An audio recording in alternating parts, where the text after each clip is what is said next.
Muy buenas tardes, en el día de hoy vamos a hablar sobre un tema muy importante de los ecosistemas acuáticos, el cual es sobre los ríos.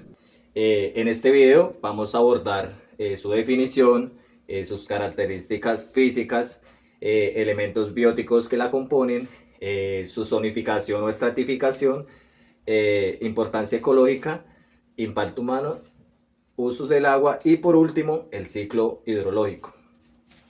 Entonces, ¿qué son los ríos? Los ríos son cuerpos de agua dulce que fluyen de manera continua a lo largo de un curso definido, generalmente desde áreas más elevadas hasta zonas más bajas, como lo son los lagos, océanos o mares. Principalmente los ríos se forman por la acumulación de agua lluvia, de cielo o manantiales y son componentes claves del sistema hidrológico. Características físicas de los ríos. Entre ellas encontramos el caudal, el cual es la cantidad de agua que fluye por el río en un tiempo determinado. Usualmente es expresado en metros cúbicos por segundo y varía según las estaciones o la precipitación. También encontramos el ancho y la profundidad. En este ancho y profundidad a lo largo de su recorrido, afectando su capacidad de transporte de sedimentos y la biodiversidad.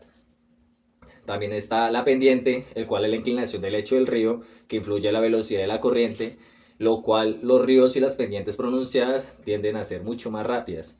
En el lecho y el río, estos son compuestos por sedimentos, rocas y arenas, y el tipo de lecho influye en el ecosistema acuático. Elementos bióticos que la componen. Entre ellos tenemos la flora acuática, que es la que incluye plantas como las algas, musgos y plantas de ribera. Estas proporcionan hábitat y alimento. También está la fauna acuática, lo cual son especies de invertebrados, como lo son los insectos y los crustáceos, y microorganismos que forman parte de la cadena alimentaria. Y por último, tenemos las aves y mamíferos. Muchas de estas especies dependen de los ríos para alimentarse o reproducirse, como lo son las garzas, nutrias y castores. Zonificación o estratificación. Eh, los ríos pueden dividirse en varias zonas, cada una con una característica y organismos específicos.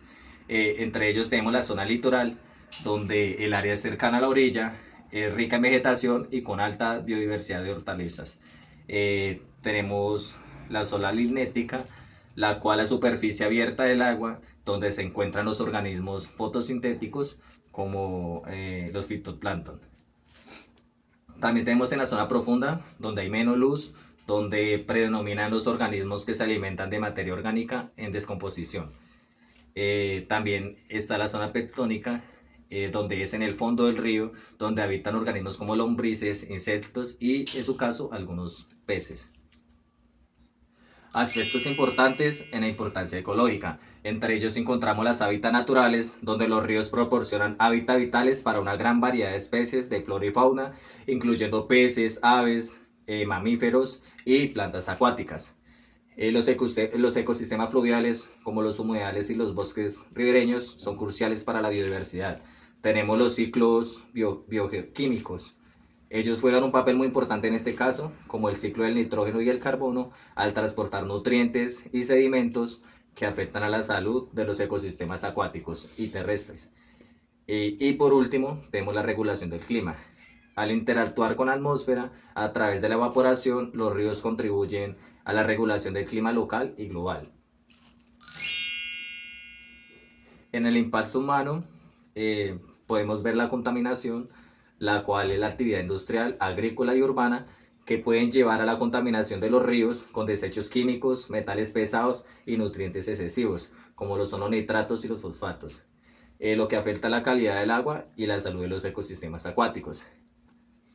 También tenemos el desvío y la regulación, el cual es la construcción de presas y diques, los cuales alteran el flujo regular de los ríos, lo que pueden afectar a las especies que dependen de estos patrones de flujo estacional. También desvíos para los riegos agrícolas también puede reducir el caudal de los ríos. Y por último tenemos la deforestación. En la deforestación, en las cuencas hidrográficas pueden aumentar la erupción y sedimentos en los ríos, afectando así la calidad del agua y los hábitats acuáticos. Usos del agua. Los usos más comunes del agua es en el consumo humano, el cual el agua de los ríos es una fuente principal para el suministro de agua potable en muchas regiones del mundo. Eh, También tenemos en agricultura. El riego agrícola depende de una gran medida de los ríos para poder proporcionar agua a todos los cultivos. También vemos en las industrias, porque muchas industrias utilizan el agua de los ríos para procesos de manufactura, enfriamiento y pues en otras aplicaciones. También en la generación de energía podemos ver que las presas en los ríos utilizan para generar esta energía hidrológica, lo cual es una fuente importante de la energía renovable. Y por último tenemos la recreación y turismo. Los ríos ofrecen estas oportunidades para todas esas actividades recreativas como la pesca y el senderismo a sus alrededores de los ríos. En el ciclo hidrológico eh, nos encontramos con la precipitación, el cual es cuando el ciclo comienza, cuando el agua se está evaporando de los océanos y en otras superficies formando vapor que se condensa en las nubes. También tenemos el transporte, que es cuando el vapor de agua es transportado por la atmósfera y se deposita en una forma de precipitación, como lo son las lluvias o nieves sobre la tierra. También tenemos la escorrentía, que es parte del agua de la precipitación que fluye sobre la superficie terrestre y se dirige hacia los ríos y arroyos, mientras que otra parte se infiltra en los suelos, recargado acuíferos y subterráneos. También tenemos el flujo, el cual este flujo, el agua se desplaza por los ríos desde las zonas de alta montaña o fuentes hacia los océanos o lagos, completando su recorrido en el ciclo. Y por último tenemos la evaporación o transpiración.